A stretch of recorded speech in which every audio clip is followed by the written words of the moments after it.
Viewers எல்லாருக்குமே வணக்கம். குரட்டை சத்தத்தை சரி செய்யறது எப்படின்றத பற்றி தான் இந்த பதிவில் நாம் தெரிஞ்சுக்க போகிறோம். குரட்டை விட்டு தூங்குறது நிம்மதியான தூக்கமோ ஆழ்ந்த தூக்கமோ கிடையாது. தூக்கத்தில் ஏற்படக்கூடிய சுவாச கோளாறு தான் அது.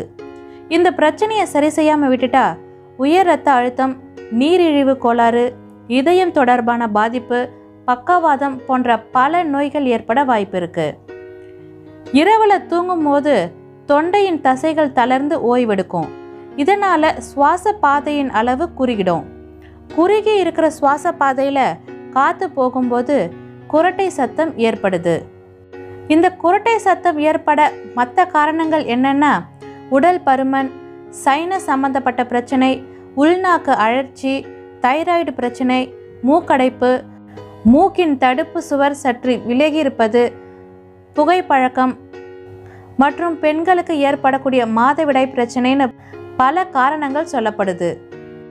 இந்த குரட்டை சத்தத்துக்கான தீர்வு என்னன்னு பார்த்தா, இரவு தூங்கும்பொழுது மல்லாந்து படுப்பதை தவிர்க்கணும். அதற்கு பதிலாக இடது பக்கமாக ஒரு கழித்து படுக்கிறது நல்லது. அதே போல் அதிகமாக உயரமான தலையணையை வச்சுக்க கூடாது. சாப்பிட்ற சாப்பாட்டில் பூண்டு, சின்ன வெங்காயம், அன்னாச்சி பழம், மாதுளை, தக்காளி போன்ற உணவு வகைகளை அதிகமாக சேர்த்துக்கணும். அதோட குரட்டை சத்தம் பிரச்சனை இருக்கிறவங்க தேனையும் அதிகமாக சாப்பிடலாம்.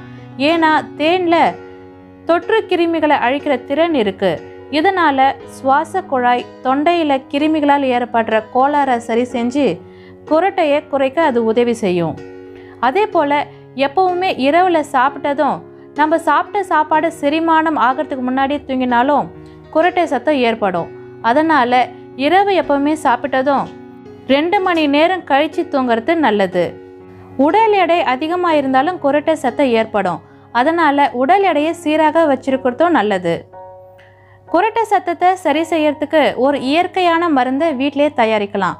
அதுக்கு என்னென்ன தேவைன்னா, ஒரு பல் பூண்டு, ஒரு சின்ன வெங்காயம், கல்யாண முருங்கை சாறு, துளசி இலை சாறு, வெள்ளை மிளகு பொடி, இது எல்லாத்தையும் ஒன்றா சேர்த்து கலந்து இரவில் தூங்குறதுக்கு முன்னாடி சாப்பிட்டுட்டு 1 டம்ளர் வெந்நீரை குடிச்சிட்டு படுக்கலாம். இதனால் நாளடைவில் குரட்டை சத்தம் குறையும்.